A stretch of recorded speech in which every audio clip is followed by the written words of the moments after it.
episode, we are looking at not so common NAICS codes and how the government purchases using FPDS.gov and SAM.gov. So go ahead, push play, grab your pen and paper, and I'll catch you on the inside.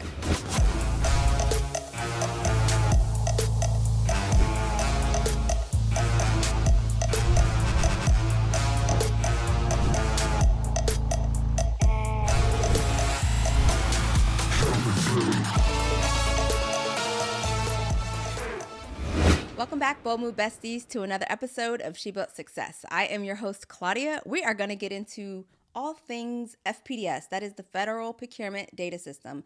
And if this is your first time joining me, I'm going to pause for the cause and request that you go ahead and hit that subscribe button here on YouTube. We release episodes every Wednesday. If you are joining us on your audio podcast platform of choice, we release brand new episodes every Friday. You too can hit that subscribe and leave a review. All right, so let's get into this episode.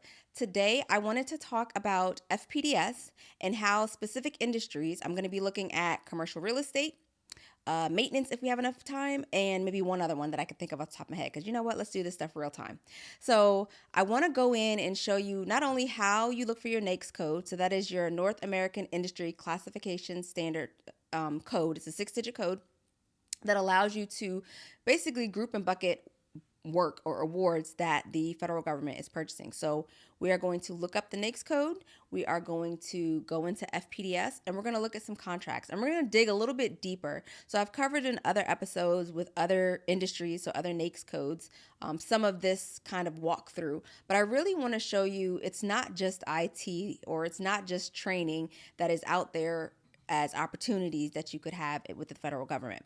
So let's go to NAICS.com, that's NAICS.com, and we're going to put in commercial real estate. So I kind of pre-prepared to make sure we were ready to go because, y'all know I'm not team iPad or Apple. I am team Android, but the team convinced me to do it on the iPad so we can show you. So that's what we're doing.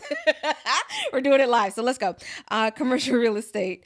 Alrighty. So under commercial real estate, let me just preface it this way, just so everyone's aware. So NAICS.com, when you put in words, so in this case, I put in commercial real estate just for what it was, it is going to treat it as a string, so a line of words, right? And it's going to treat each as its own word. So the reason why you're seeing so many different types of categories here that may or may not be relevant to real estate is because it's looking at for the word commercial or real or estate. So if any of those three conditions are met, then that is what you're seeing here. Let's say you knew exactly what the type of NAICS title you were looking for is, and you wanted to specifically look for that one, then you would put commercial real estate in quotes. So commercial, quote, commercial real estate, and then end quote. But for the purposes of this, keeping it easy peasy, lemon squeezy. So we're going to go for the first one that we see. Oopsie. Okay, I clicked on the wrong button. So we're going to go for the first one that we see here, which is 531190, leasers of other real estate property. That'll be the first one that we look for. And the question is, does the federal government, I feel like we should call this, does the federal government buy this? Or something like that. We'll see. But does the federal government buy this particular service or product that I have? So 531190. So we go over into FPDS. I've already populated it, so it's 531190, and then I hit the go button on this iPad. And then like always, the one thing I like to do before I even start trying to dig or look or see if there's any opportunity is when was the last time a contract was signed. So what's the latest date signed? By default, it does not sort it by date. So if I click on date signed under our sort order, it's going to tell me. So we're looking at the most recent award being relatively, it's within the current calendar month. And so this is telling me, okay, I know that they are awarding. Now, this is a perfect example. I have talked about this in the past. This particular award in the parentheses after this first where it says award ID right here, in parentheses is what's known as the modification number or mod number. Because we're doing initial research, I recommend not looking at the modification number because it's not going to necessarily give you a true picture of that award. The award could be adding money. It could be taking away, refunding money. I mean, there's different stories. So sometimes you'll see a $0. So we don't want to look at any, for the purposes of this research, we do not want to look at any modifications that are other than 0. So in this case, this P0001, we don't want that. So if I go up here and I go back to my search bar and I click back on my NAICS code and I go to advanced search, we're going to pull up the modification number. And what that's going to do is allow us to select the mod zeros only, so that the data that we get is only relevant for mod 0. So you'll see the modification number here on the left. Let me zoom out a little bit. And then on the right hand side, you'll see like with the little empty box. So you click that empty box and you hit or click 0 and then you hit search. So before I do that, I do want to show that under that particular NAICS code, we are looking at a total of just over 23,000 contracts at the time of this recording. So what that means is from inception, again, I have to look at exactly what date the FPDS system has data from, but the longest back that I've seen in my just research in and out has been at least 1998. So if I go ahead and hit search, so now it went from, we're looking at modification 0, so mod zeros under the NAICS code that we just identified as 531190.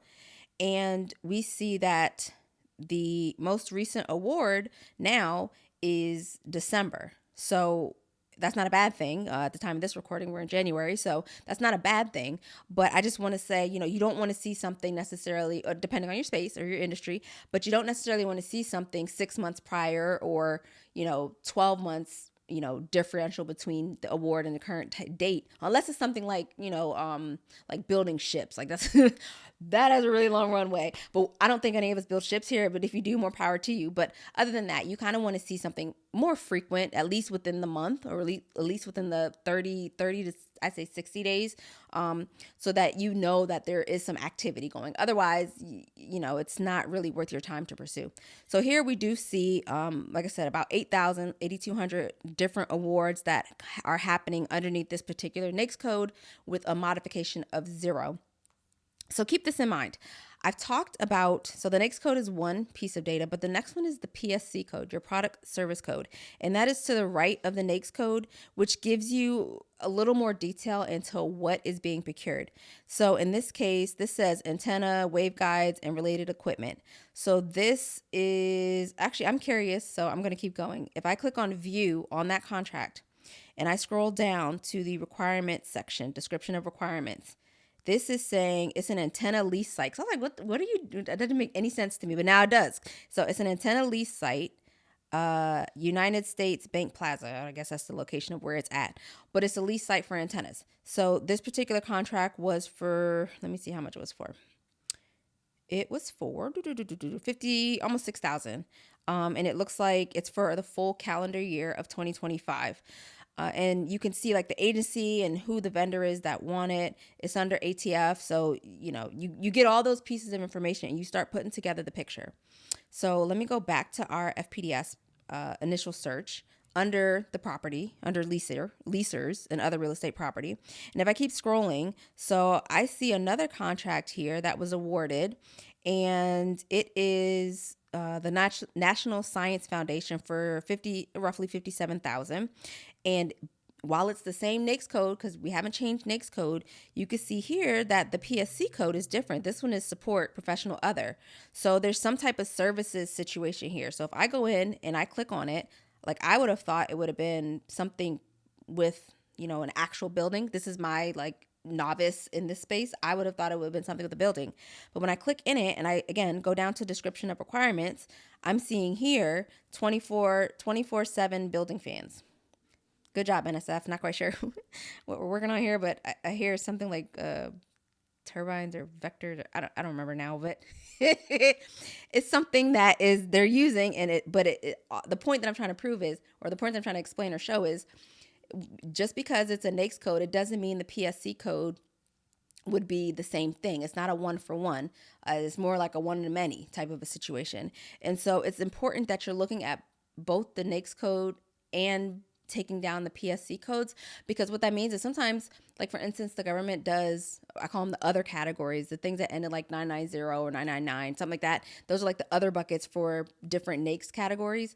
And they'll put out a solicitation or an opportunity in that 990 being like, I don't know, this is kind of in the other bucket. But then you start looking at the different PSC codes and you get more detail into, oh, okay, so they might have put this professional service in the other bucket, but they're specifically looking for, a specific type of training. And so that has its own code, or a specific way of delivering training. And so that has its own code. And so it's really giving you some insights to say, okay, so when I go on FPDS or I go on SAM.gov, I can also put in some PSC codes to get information back. I will caution to say, I'm not going to show SAM today because the iPad's not set up for that. But when you do, it's free to register for SAM.gov. That is also this data that we're looking at in FPDS is in SAM.gov. I just prefer to use FPDS, but I'm also a data person, so I get it might not be everybody's cup of tea. But definitely, SAM.gov is free. You can register your company to be on SAM.gov. If you don't know how, go to shebuiltsuccess.com/resources. We have a whole guide that will help you walk you through what that looks like as far as registering for SAM.gov. But if you register in either place for SAM.gov, you're able to go in and look at PSC codes and NAICS codes. And we can do that here on FPDS as well. But I just want to let you know that is a resource. All right, so let me go back to, oh, look at that. Haha. Sorry. Okay, so guys, I keep saying this, but I'm gonna say it again. I'm not team Apple. And so the fact that I could do some of this stuff, I do squeeze the picture and it makes it make all little tabs open. Okay, whatever. Indulge me, don't come at me in the comments either. Oh, okay, here we go. Let's keep going. So I'm going to do a couple more of these just so you can kind of see the difference. Okay, so this one here is an award. It's a purchase order, animal and plant health inspection service. It's for just over $22K. Same NAICS code because we've been looking at the leasers of other real estate property. But the PSC code for this one is lease rental of other warehouse building. Now, to me, that's what I was expecting to see from jump. But I'm pretty sure it's because of the type of NAICS code that I originally put in. So if I scroll down and I look at the description to see what this is for, look, we got a whole paragraph of information. Remember, it's only 250 characters, but it's still helpful. So this is a Brownville storage facility. It's a secure location. They store different things that support APHIS in different regions, Mexico, the Caribbean, and other international locations. So I guess all I'm saying is, again, the description of these awards, while they don't always have, this is actually a good description, in my opinion. It gives me some details, some pointers, maybe some elements that I might be able to tie into when I'm trying to talk to the various program office individuals or maybe the small business office. It allows you to collect those data points and put together a real story and a compelling reason as to why the federal government should work with your company. Okay, so let's keep going. I want to, let me go back. Okay, we're good. We went back one. So the other element that I'm interested in looking at, so this one is okay, that's little. I don't want that one. Oh, okay, sorry, I shouldn't say that. Little's not bad. I'm just looking for something that's a little bit more substantive so that you can see while the range is there. So anything like this one here is 1,940, but the one above it is just over 16K. It's really understanding what are you looking for and how can you help the government, provide those services to the government. So let me keep going. So I'm seeing a lot of DEA. So I would say the Drug Enforcement Agency. I would say, okay, if I'm seeing DEA, who are my top 10? So my top 10 under this NAICS code is Department of Homeland Security, General Services Administration, or GSA, and then the Department of Justice. Underneath that, we have FEMA.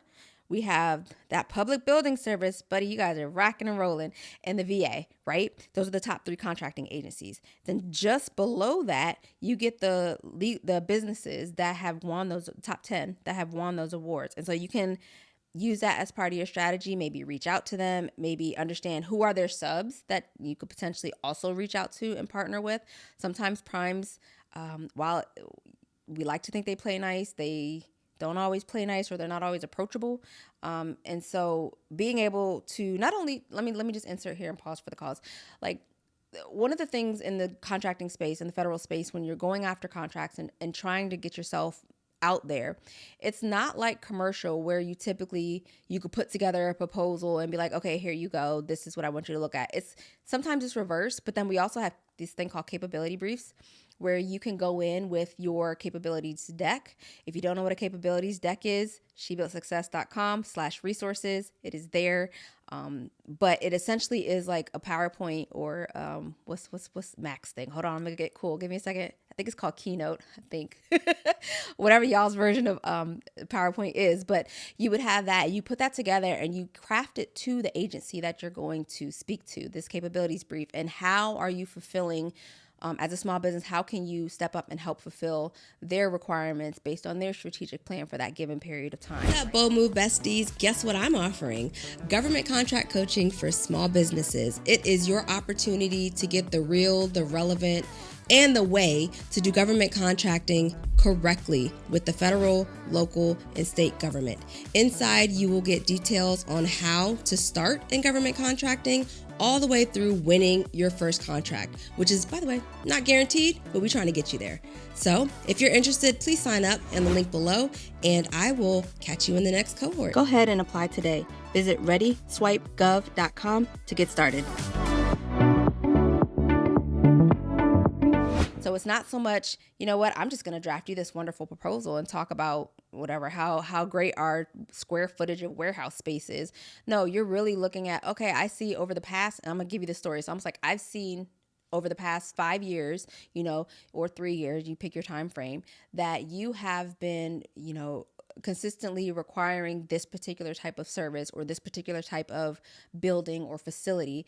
And out of those 5 years, 90% of that time you spent with this particular prime is, I forgot to preface that, prime is the large contract holder. Subcontractors are usually working underneath the prime. Actually, that is what it is. They work underneath the prime.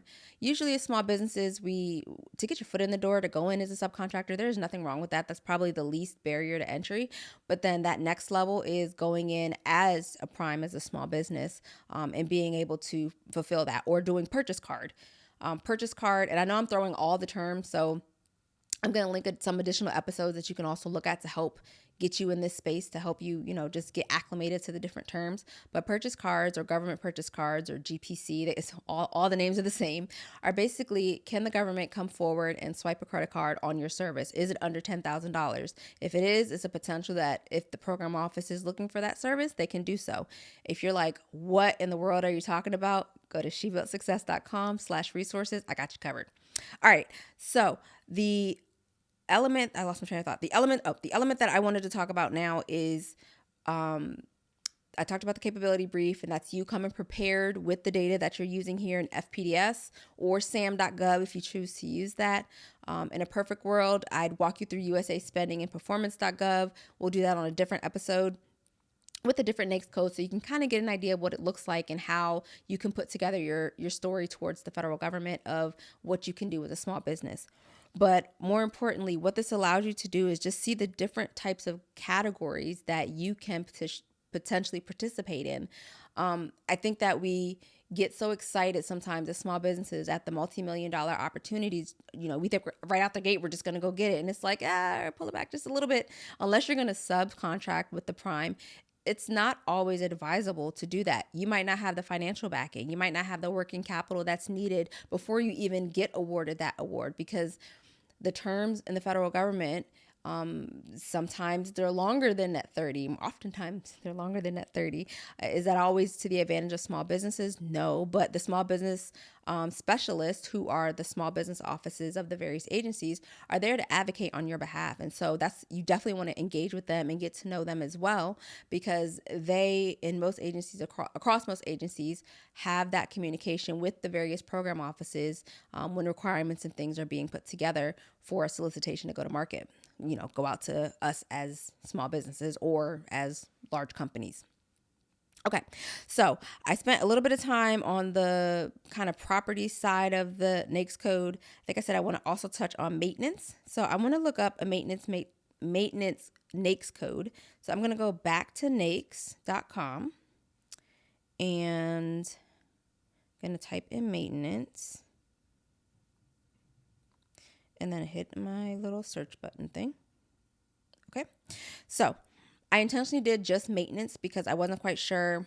I didn't want to put like building maintenance. I mean, in my head, I'm thinking like building maintenance, but I want to see what is the available pool of NAICS codes that I could potentially choose from that we can go look on FPDS and determine, hey, is this worth it or is it not?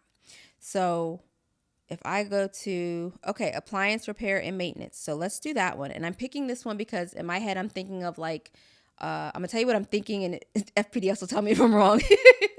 But in my head, I'm thinking like, fixing like the lighting in a place, or fixing like a refrigerator, or fixing like a commercial fridge, not like, home type of fridge, but like a commercial fridge, or like if it's a lab and they have equipment there that would need to be fixed, like microscopes or something, or maybe there's something in there. So that's my going in position. So this is appliance repair and maintenance. The NAICS code for this is 811412.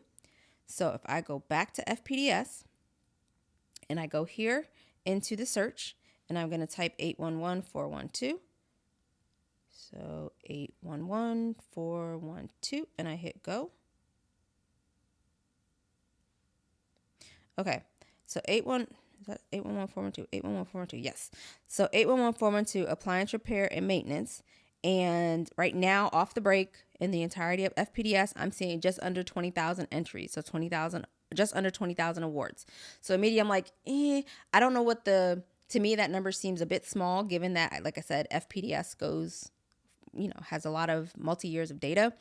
That number seems a bit small for me. So then I'd say, okay, my next thought is, okay, so are these contracts like multi-year contracts, and so they're more long-term?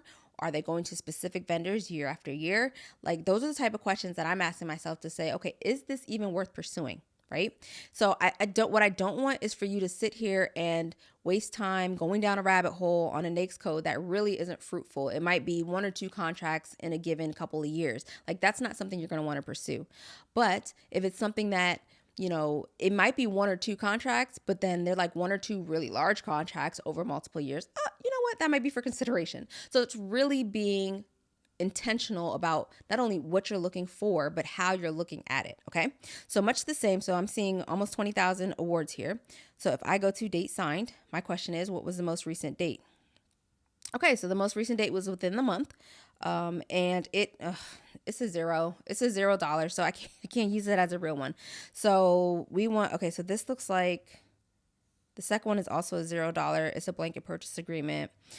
Okay, so here's one. So this one is being issued by the VA. So the Veteran Affairs awarded this contract. It's for just over 11,000. And if I click on it, well, before I click on it, the NAICS code is for appliance repair and maintenance. Remember, that's what we're looking at right now. But then the PSC code is maintenance, repair, rebuild of equipment, household and commercial furnishings and appliances. Say that. That's like a whole paragraph. Okay, PSC code. So let's go to view. And what I'm doing now is I'm like, okay, so VA, what are you trying to procure, or what did you procure? I go down to the requirements. Guess what they procured? Pots and pans, machine repair. That's interesting. I don't quite get that, but it's not my contract. So, but pots and pans, machine repair. That's what the VA did the award for. So let's go back and see if we see anything else. And I'm going to go on to a different page. Let's go to page 4. Hopefully that worked. Let's click on page 4. All right. So I'm on page 4 of this. And what I'm seeing here is a number of $0 obligations, which essentially is telling me, okay, it's there, but it's not yet being executed or being used. And we'll talk about what these $0 obligations mean in another episode. But so this isn't something I would spend a whole bunch of time on. I do see one here again with the VA for $50K. It looks like a refrigeration thing. Haha, I called it. I did say that. Didn't I say something like commercial? Actually, I said that. Let me click view and see if it's see if it's really that. Hold on. Give me a second. I got excited, y'all. My apologies. I like data. Can't, is what it is. Okay, so let me roll down. So this is preventative maintenance and services. 48 ice machines. Holy crap, that's 48 ice machines. And yeah, so it looks like it's in some type of center at the VA center potentially. So yeah, so I mean, things like that are contracts that are contracts. Would I go after this myself? No. But is it something that others could? Yes, possibly. It really just depends. Is that in line with your business? Are you looking for for an opportunity to be something that is an additional line of business, or would it be just the only line of business that you're about? I mean, because that would also inform your strategy. If you're looking for it to just a government contract to just supplement, that's a little bit different. If you're looking for it to be the totality of your business, you're shifting from B2B to B2G, which is business to government, I'd say your strategy would be a little bit different. While right now I'm kind of focused on, what's available, what's out there, trying to get you acclimated to navigating the system, navigating FPDS, understanding what you can look for at a high level. I think that if your strategy is more long-term, you should be looking at things like subcontracting opportunities with these larger primes where you can come to the table and provide, maybe a team member of folks, or maybe it's a specialization. I do know from an IT lens, there are a number of softwares that the government runs that you need to be a specialist in. It's not like plug and play and you're good to go. No, it's like you need to know the details of this because we need to be able to, provide this type of output or provide these types of reports. And so I think that if you have a specialty that you could offer and partner with a larger prime, then that might be a win for you as far as continuing to see that revenue and see the larger dollar amounts. If you are a small business that has a larger team behind you, so let's say you have individuals. Now I'm going to go on my IT side of the house because that's the realm that I know. But let's say you have a pool of 30 or so project management professionals. So project managers who have their PMP certification, or project managers who have their ITIL, PMP and ITIL, or PMP, ITIL, ITIL, and Agile, like all of that, or Scrum Masters. All of that are options to come to another either prime or another small business and say, hey, can we partner and bid on this particular opportunity so that, we can make sure that our strategy is solid. Here's what I'm coming to the table with, right? And so I would advise, though, if you're going to go that route, definitely seek out an attorney who specializes in government contracting, who can help not only review any terms, but also represent you to the best light, right? You don't want to just please don't just take whatever's given to you. Like, do your due diligence and have that lawyer available so that they can also review the contract and the terms and see if everything's okay. I'll say this. I know for us, we were going after an opportunity, and even before we stepped foot at helping to respond for the proposal, we had an NDA, or a type of NDA that was being requested to sign. And I was reading through it, and based on the terms that was in there, I was like, no, this don't look right. And so we said, no, we declined. We did not partner with that particular company. It was very lopsided. And so while I'm not an attorney, I do, I can read and I could tell, is this going to make some sense to, a rudimentary level. And it just was very lopsided in terms of that particular initiative, even before we were awarded anything. This was proposal, like responding to a proposal. So I'm just saying, do your homework and don't take the shortcut. Definitely seek out an attorney specifically who has experience in government contracting, because it is different from commercial, and it is important to have someone who understands the language and can legally represent your company and be able to do those reviews, even if it's a little bit more than you expected. Put it in your budget, like budget for an attorney, budget for what's called business development. And business development is basically the time that you're spending to build these relationships, to have these capability meetings, to do research on tools like FPDS, which is free, and SAM.gov, which is free. So just make sure that you're putting together a sound strategy that will not only help support your business in the short term, in the near term for what you're looking for, but also in the long term, right? Because government contracting is not a short game, it's a long game. All right, so let me keep going. So we did, this was maintenance. Okay, I think I wanted to go back because there was something that I saw. I think, was it maintenance? No, I was done with this one. So this one was appliance repair and maintenance. This one I was done with because a lot of this is almost like, I'm gonna issue this award, but we're not quite ready to provide the funding because we are at a point where we don't need it, or it's almost like a retainer, but without the money. It just says you won the award. Okay, so let me keep going. I want to pick a different NAICS code. So now we're going to go into, I'm going to close some of these tabs because I don't want to confuse myself. And I'm not a boomer, so I don't want to hear it in the comments. Okay, so we did the maintenance, we did the property. Let's do HVAC, because that was actually, if I can spell HVAC. So I'm back on NAICS.com, and I literally put in HVAC. And so what it gave me is plumbing, heating, and air conditioning contracts. There's two NAICS code that is showing me, and that's 238 220.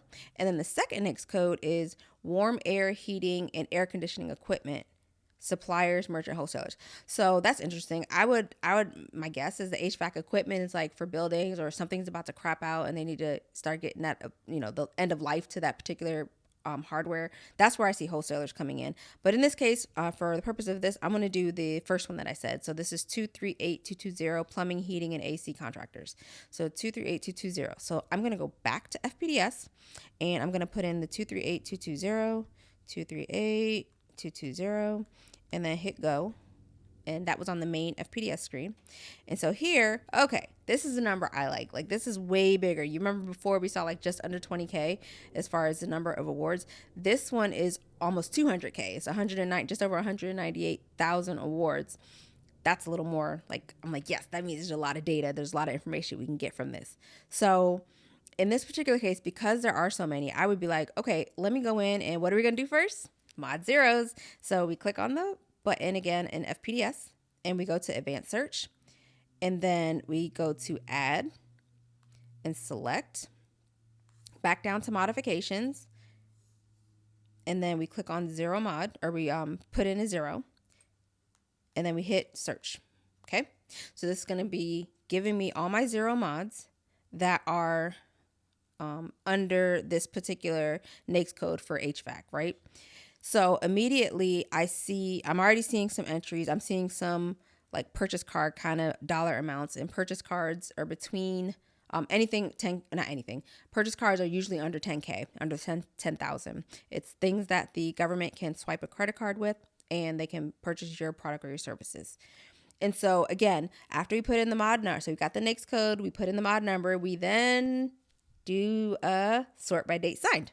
So when we sort by date signed, that is telling us this is the more frequent, these are the less frequent. So from the most recent to all the way back.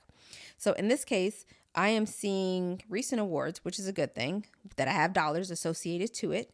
And what I'm seeing is under the PSC codes, I'm seeing the different types of PSC codes under HVAC. So I see equipment and testing materials, that's the PSC code, construction of other non-building facilities, maintenance, repair, rebuild of refrigeration equipment. Like all of these are different PSC codes that's under HVAC, which to me, that makes sense. So hopefully you get the relationship between what a NAICS code has, that's like the what, and then the PSC code is like the how, like how are you doing it? So if I keep going, I'm going to, trying to think what makes a good, I want to just find a decent one, a VA again. Actually, let's look at who's selling it, right? Who is giving out or who is funding these awards. Number 1 is DOD, number 2 is GSA, and number 3 is Veteran Affairs, Department of Veteran Affairs. And so that's that's Navy, Army, and that Public Building Service, which again, I think is GSA. So I think you get the picture. Hopefully you get the picture. If you don't, hit me up in the DMs. I got you. If you really want to dig into government contracting and what it holds, I encourage you to go to shebuiltsuccess.com/resources. Or we also have our 12-week accelerator program called Ready Swipe Gov, which takes you from, hey, I kind of have an idea, all the way to I'm ready to start talking to government program offices and the small business office with this particular offer. So I definitely encourage you, just visit shebuiltsuccess.com. We'll also have the link in the description so that you can sign up and potentially join the 12-week accelerator program as a small business. But it's exciting just to see the types of data, the way data can be manipulated, not in a negative way, but manipulated to your advantage so you can look at and see what's the buying pattern. We're going to reserve another episode to go through and look at kind of trends. I might do that on my Windows laptop. But no, in all seriousness, only because it is a little bit more data intensive. I may bring in how we do our stuff in Airtable, but we do have ways and means to be able to look at a dashboard and say, is this even worth pursuing? Or should we even start tracking this opportunity or this particular agency? So it's things like that you can take from FPDS, from SAM, and put together to bring together what your strategy is going to be for federal government contracting.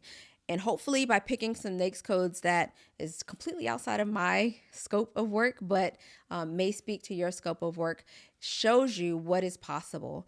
It's not just a IT services type of a contract within the government. They purchase everything from what are those? I keep doing that. It's not bedpans, but it's like the bed things, like the sheets that you put on the bed in case for is it incontinence? I don't know. But it's basically something that covers the hospital beds. Like they purchase those kinds of things because I've seen those contracts before, all the way up to like we were talking about shipbuilding and things like that. So just keep in mind that those things, when you fall in between, whether you are not sure if your services fall there or whether you're like, yeah, I'm a winner, like you're already in there, just check it out. There's no harm, right? NAICS.com, get your NAICS code, plug it into FPDS, and just walk through the steps we just covered on this episode. So until next time, Bold Move Besties, your homework is to leave a comment below with what your NAICS code is and maybe the most interesting contract that you found in fpds.gov or sam.gov. Until next time, Bold Move Besties, I'll catch you on the next episode of She Built Success. Bye.